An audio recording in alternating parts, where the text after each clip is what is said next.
start at the beginning. In 1739, Angus McCaskill left the Isle of Skye in Scotland to try and go to the Americas. He made it and landed somewhere in what's now New Jersey. Angus only stayed for a few months before he decided he wasn't happy there and headed north towards the Cape Cod area. He'd set himself up as a fisherman and was doing rather well, all things considered. But he hadn't been a fisherman in Scotland and didn't know how to read the waves and wind correctly.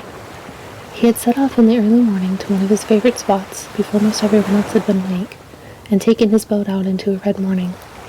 Every other seasoned fisherman knew it wasn't worth going out that day, and a few shouted at Angus from the dock, but he didn't hear them. He was excitedly sailing towards his next haul. As expected, the storm struck with plenty of unheeded warning. Angus's small craft was tossed about, lurching this way and that. He managed to keep himself inside the boat, but the same couldn't be said for the majority of his belongings and tools. Besides one drenched and shivering Scotsman, the boat only held an extra pair of boots. The storm eventually subsided, and Angus had tied himself to the boat in efforts to keep from being tossed into the ocean. It had worked, and next he opened his eyes, the storm was gone, and the boat was bumping up against a beach.